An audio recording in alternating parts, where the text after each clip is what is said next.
Please stand. So sing, for we are God's people, for He has shown us His ways.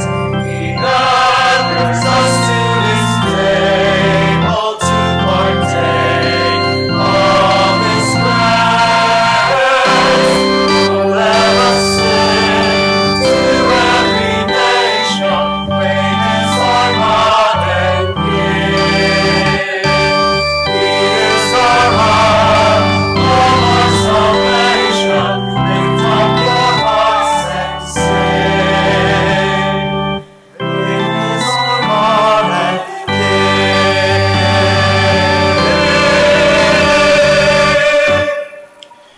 In the name of the Father, and of the Son, and of the Holy Spirit. Amen. The grace of our Lord Jesus Christ, and the love of God, and the communion of the Holy Spirit be with you all. And with your spirit. Good afternoon, and welcome to the Shrine and Minor Basilica of Our Lady of the Rosary of Manaoag. Today we celebrate the solemnity of the Santo Niño. And to be worthy to offer this holy sacrifice of the Mass, we prepare ourselves by calling to mind our sins, and we ask God's mercy and forgiveness.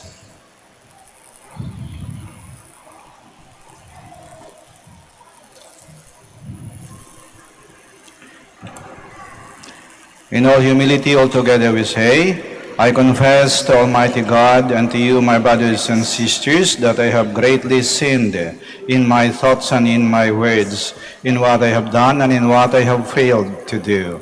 To my fault, to my most grievous fault. Therefore I ask Blessed Mary, ever Virgin, all the angels and saints, and you, my brothers and sisters, to pray for me to the Lord our God. May Almighty God have mercy on us, forgive us our sins, and bring us to everlasting life. Amen. Lord, have mercy. Lord, have mercy. Christ, have mercy.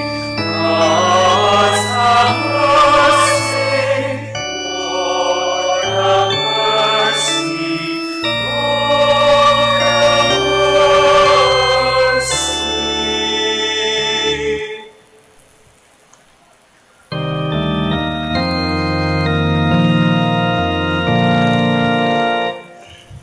Glory, glory, glory to God in the highest. And on earth peace to people of good will. We praise you, we bless you, we adore you, we glorify you, we give you thanks for your great glory.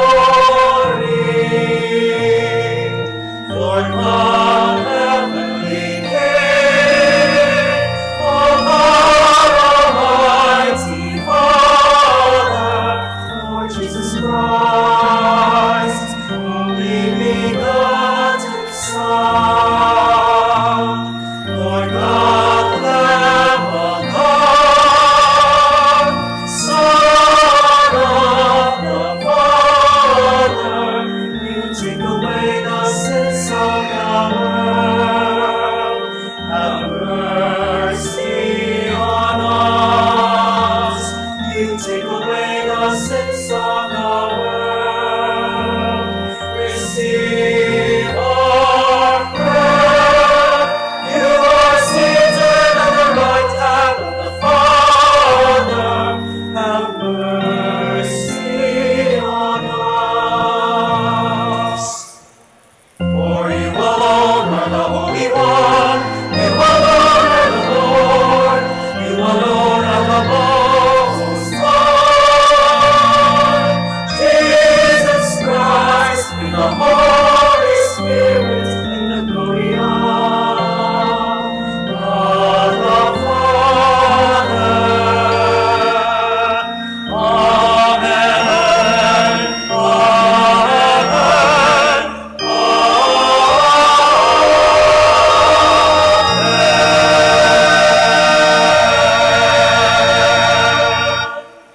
Let us pray. Almighty God, your only Son, begotten from all ages, humbled himself as a child in Nazareth and became subject to Mary and Joseph. Grant that we may learn from his example to embrace your will in all things, and holding fast to the dignity of all, serve our lowly brothers and sisters with open hands and gentle hearts. We ask this, O Lord Jesus Christ, your Son, who lives and reigns with you in the unity of the Holy Spirit, God, forever and ever. Amen. Please be seated.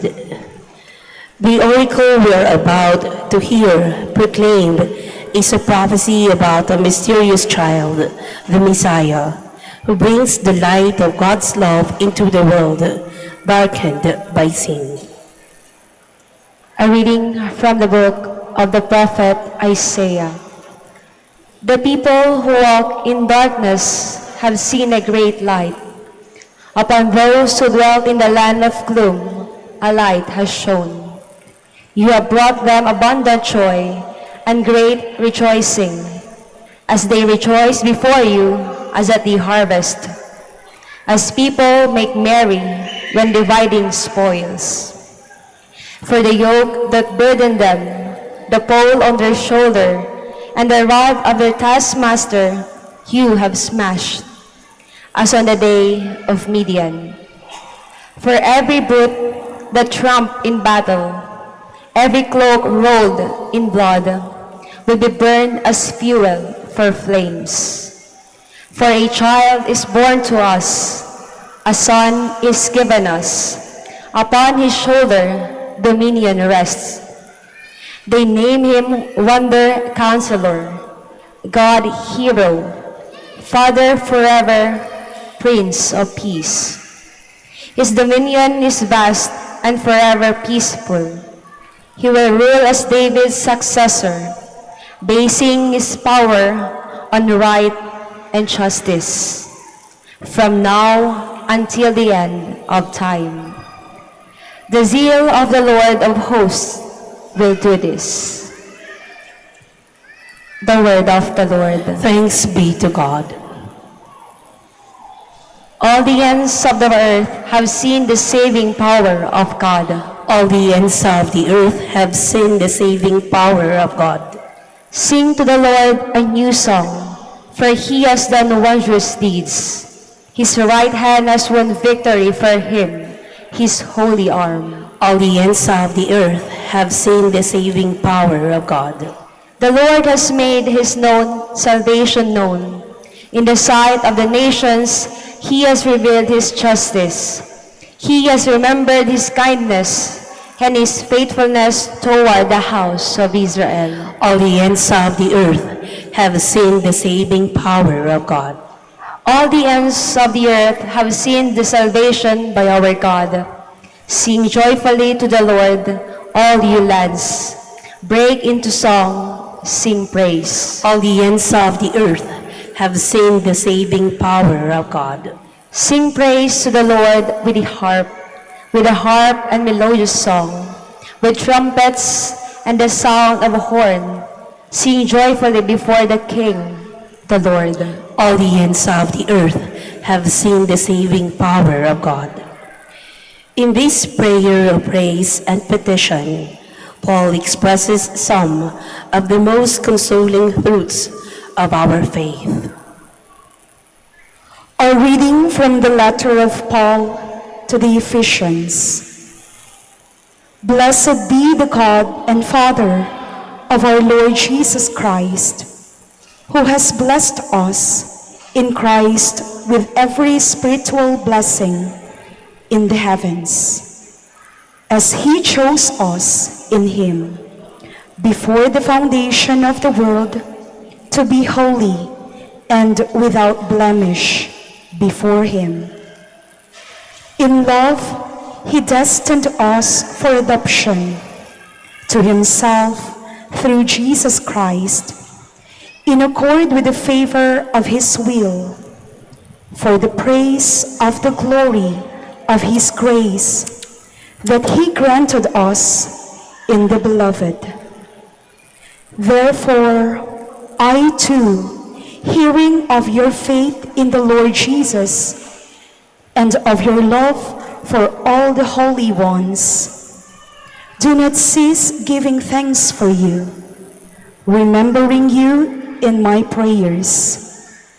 May the God of our Lord Jesus Christ, the Father of glory, give you a spirit of wisdom and revelation, resulting in knowledge of Him. May the eyes of your hearts be enlightened, that you may know what is the hope that belongs to His call, what are the riches of glory in His inheritance among the holy ones. The word of the Lord. Thanks be to God. Please stand.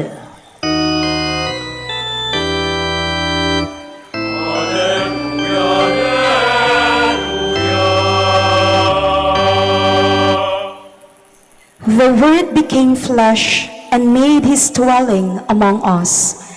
Anyone who did this accept Him, He empowered to become children of God.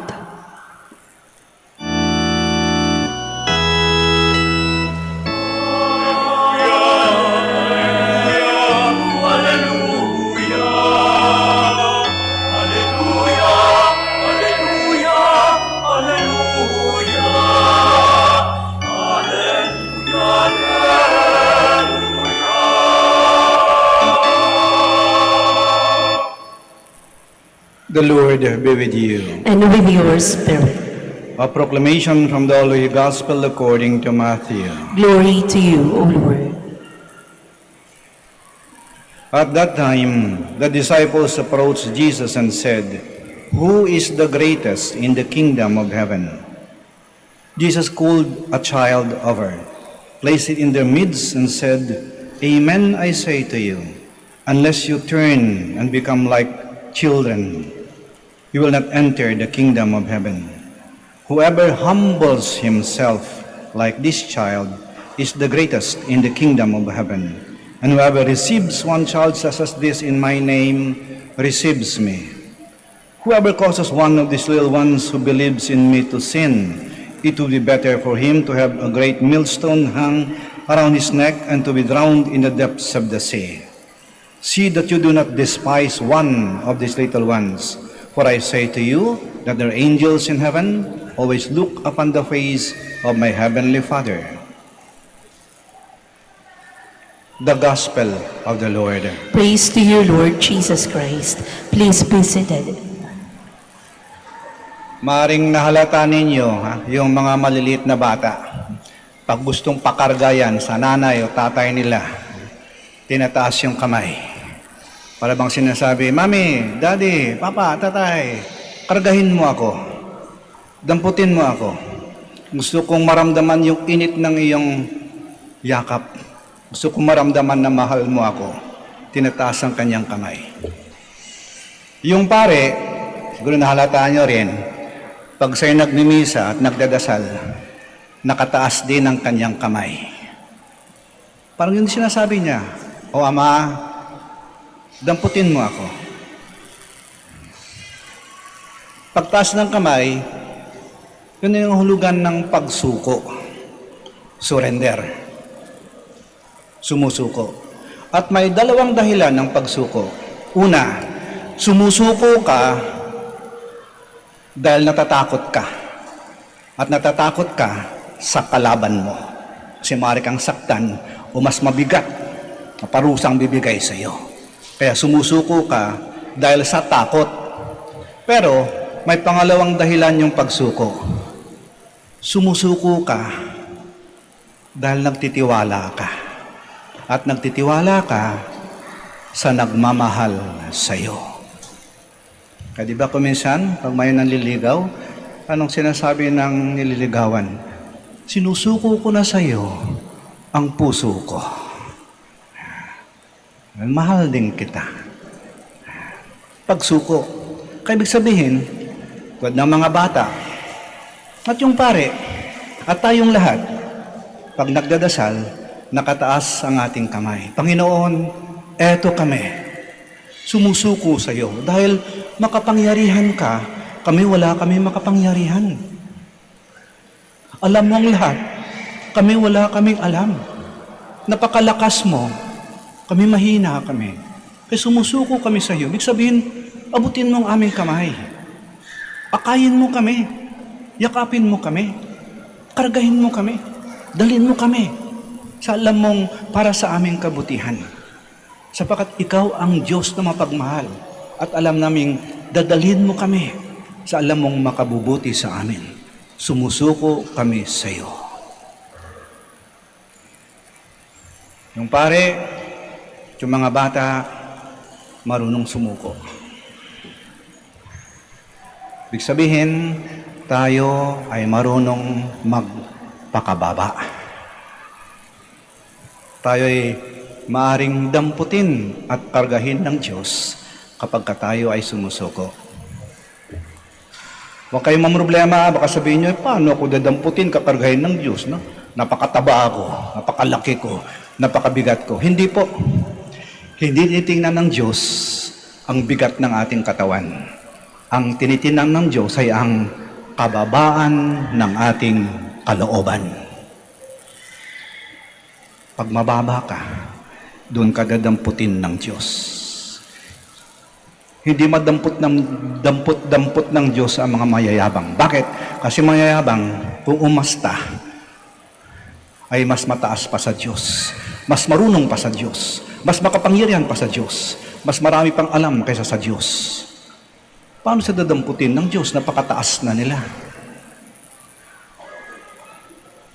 Ang piyesta ng Santo Niño ay nagpapapaalaala sa atin na sa harap ng Diyos, tayo ay mistulang mga bata. Marunong sumuko.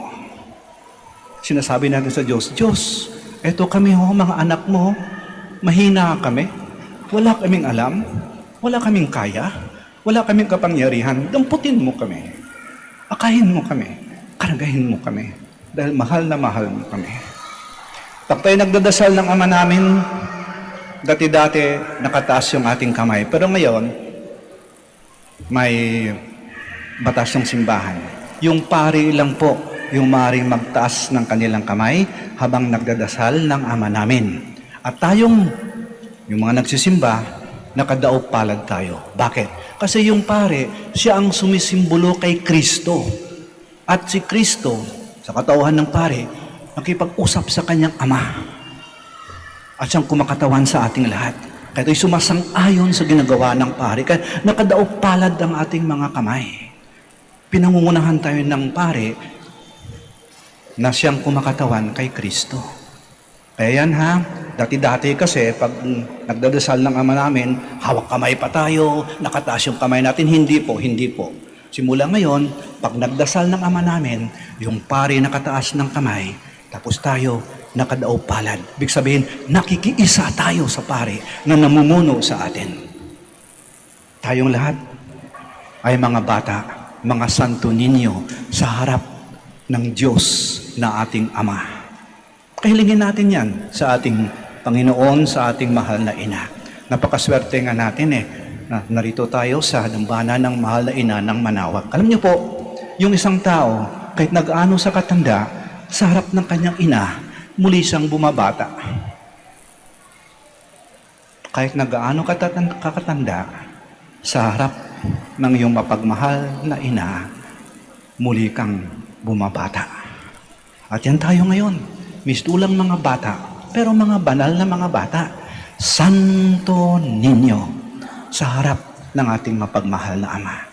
Naway sa ating buhay, mapahintulutan natin na ang Diyos ang siyang bumabay sa atin, ang umakay sa atin, at matuto tayong magpakababa at itaas ang ating kamay, tanda ng ating pagsuko sa Diyos, dahil tayo ay nagmamahal at nagtitiwala sa ating Diyos na laging nagmamahal at gumagabay sa atin.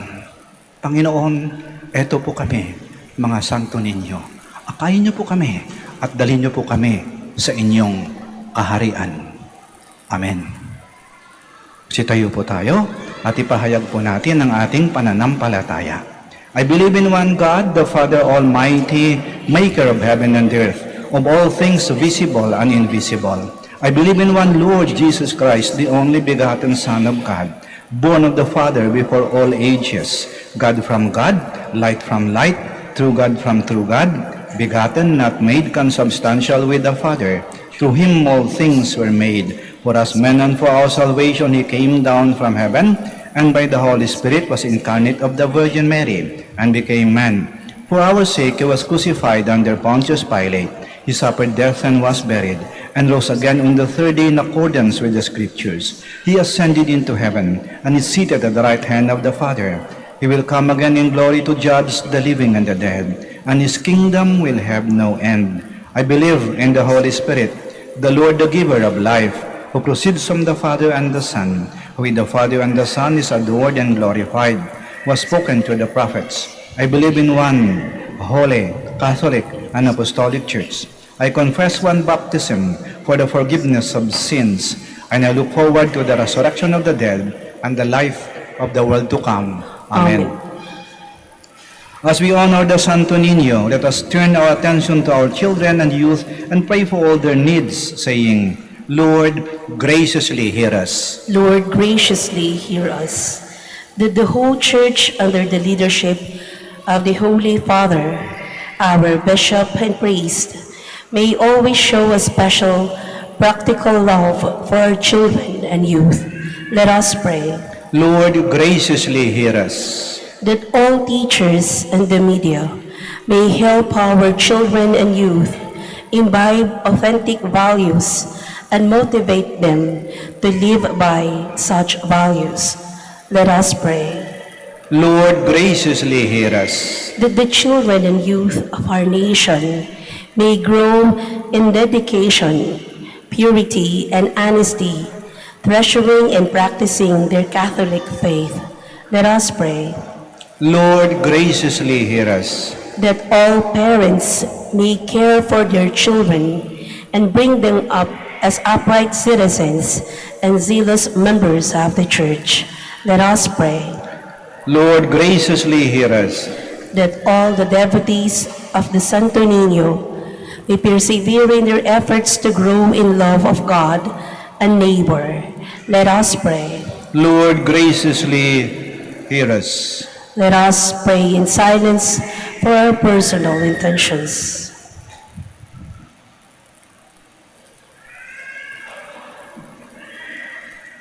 Let us pray. Lord, graciously hear us.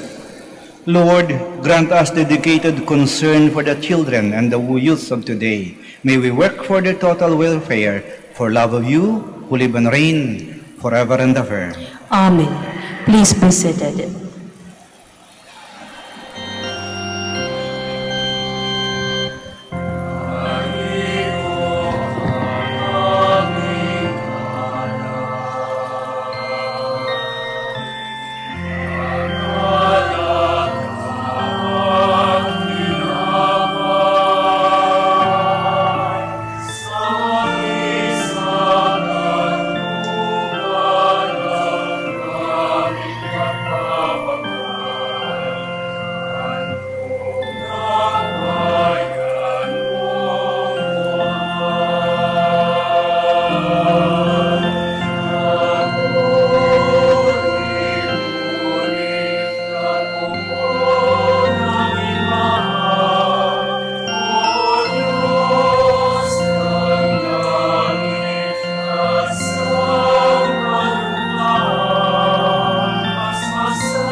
Please stand.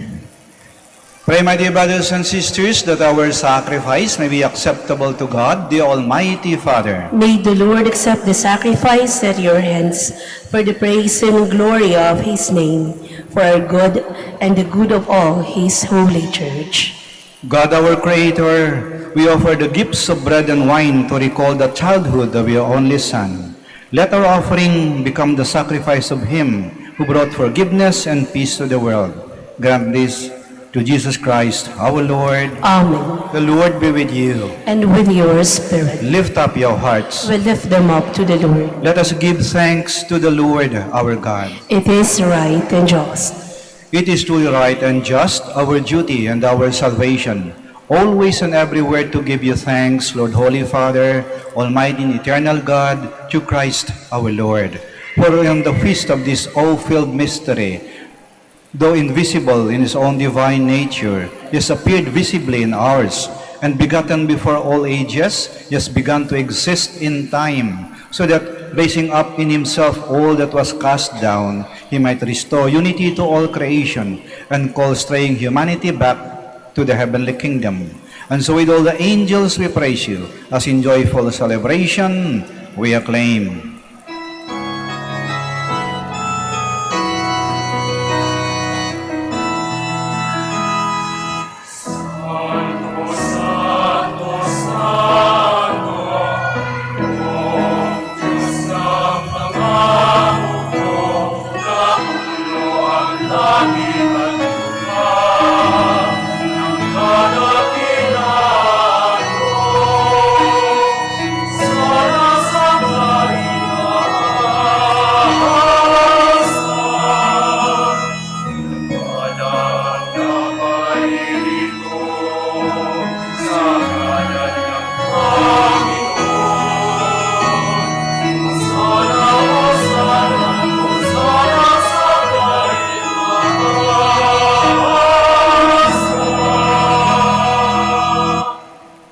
Please kneel.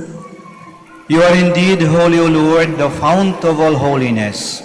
Make holy, therefore, these gifts, we pray, by sending down your Spirit upon them like the dewfall, so that they may become for us the body and blood of our Lord Jesus Christ. At the time he was betrayed and entered willingly into his passion, he took bread, and giving thanks, broke it, and gave it to his disciples, saying, "Take this, all of you, and eat of it, for this is my body, which will be given up for you."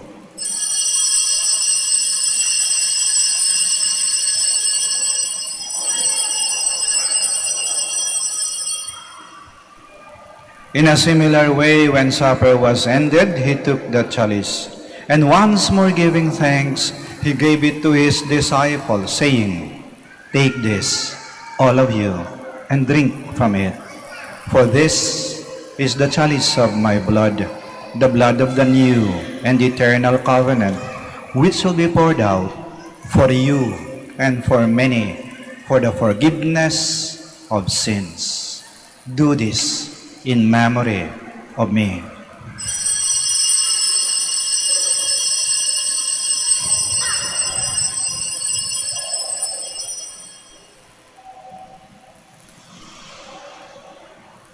The mystery of faith.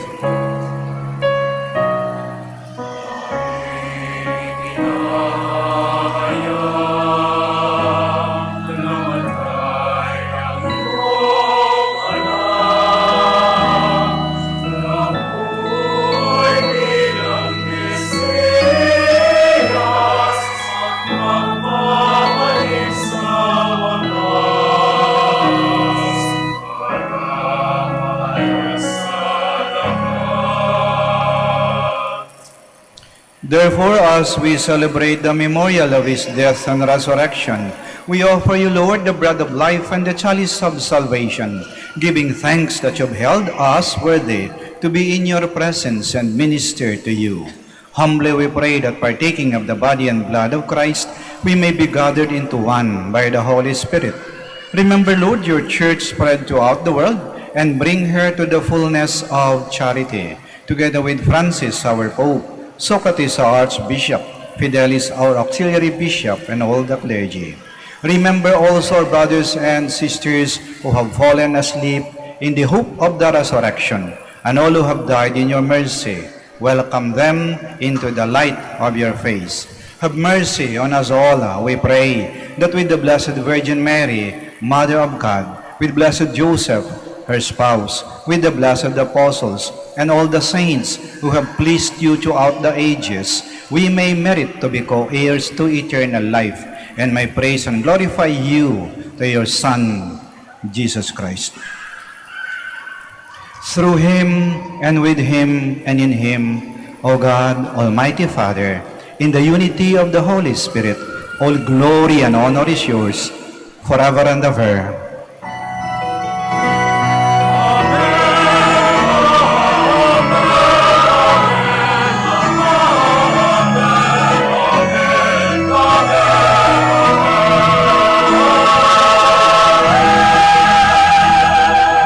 Please stand. At the Savior's command and formed by divine teaching, we dare to say,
Deliver us, Lord, we pray, from every evil.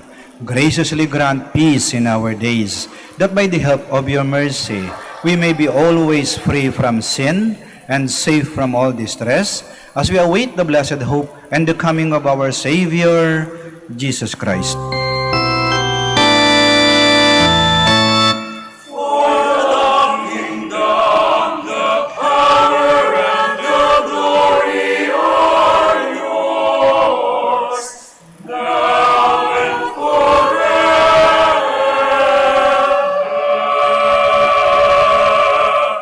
Lord Jesus Christ, who said to your apostles, "Peace I leave you, my peace I give you," do not look on our sins, but on the faith of your church, and graciously grant her peace and unity, in accordance with your will, who live and reign forever and ever. Amen. The peace of the Lord be with you always. And with yours, We offer each other the sign of peace. Peace be with you. Amen.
Please kneel. Behold Jesus Christ, the Lamb of God, who takes away the sins of the world. Blessed are those called to the supper of the Lamb. Lord, I am not worthy that you should enter under my roof, but only say the word, and my soul shall be healed.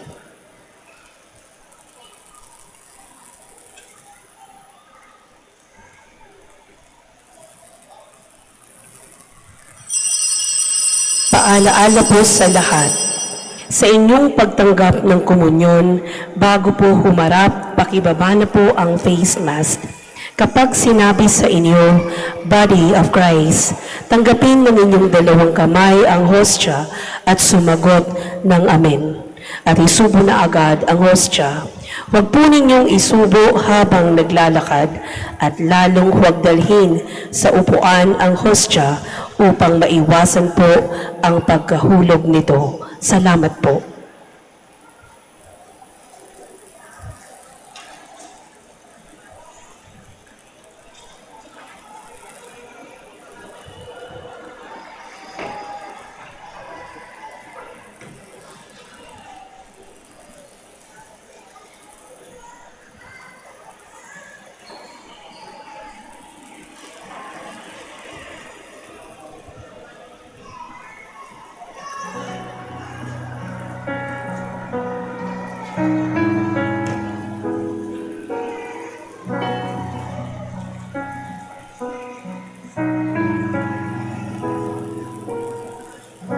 Where can I run and hide from you? What could I ever do when everywhere I know you're there? Anywhere you'll find me. Where can I go to flee from you? What can I ever do when you're asking for me? Guiding me around me. But I know that you are there. You know I am and all I do. God, you see me through and through. Take my hand, I trust in you. I put my life in you.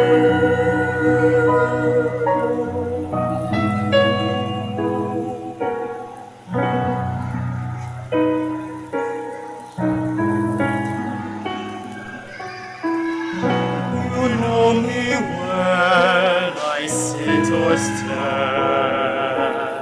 My life is in your hands.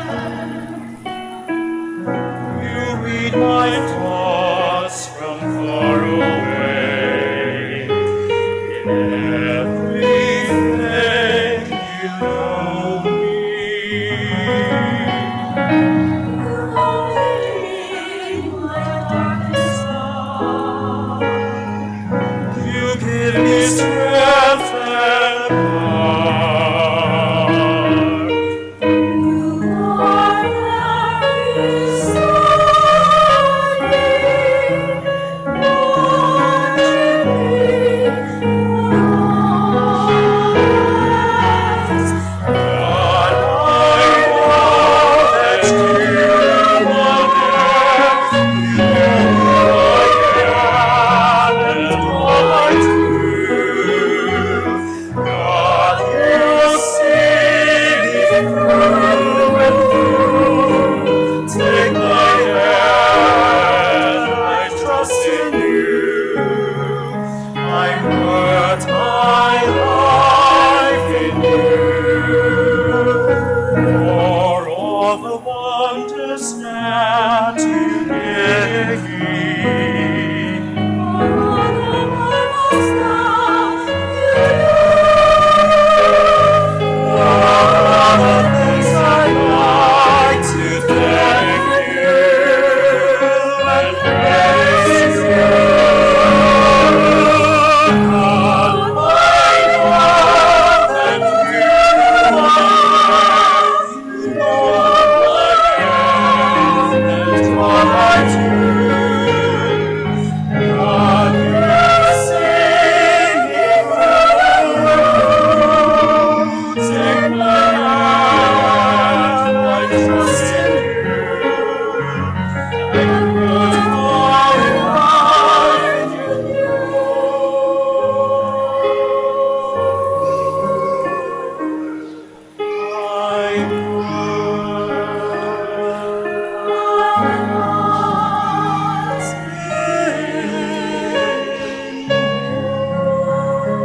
Please stand.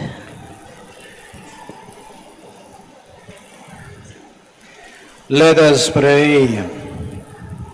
Loving Father, you have nourished us at the banquet in honor of the child born of the Virgin. We pray that you may advance in wisdom and grow daily in faith and works of love, so that you may find favor in your sight. Grant this through Christ, our Lord. Amen. Maraming salamat po sa inyong pagdalo at pakikiisa sa banal na misa. At patuloy po nating pagnilay-nilayan at isabuhay ang mensahe ng ating ebanghelyo para sa misang ito. Lagi nating itaas, hindi lang ating mga kamay, ngunit ang ating mga puso, tanda ng ating pagsuko at pagpapakababa sa harap ng Diyos na siyang tanging nakakaalam kung ano talaga ang mabuti para sa atin. Mag-ingat po kayo sa pag-uwi at naway lagi po kayong pagpalain ng ating Panginoon at ng ating mahal na Ina. Hanggang sa muli po. The Lord be with you. And with your spirit. May Almighty God bless you, the Father, the Son, and the Holy Spirit. Amen. Our celebration of the Mass is ended. Go to love and to serve the Lord. Thanks be to God. Prayer for the blessing of the sick.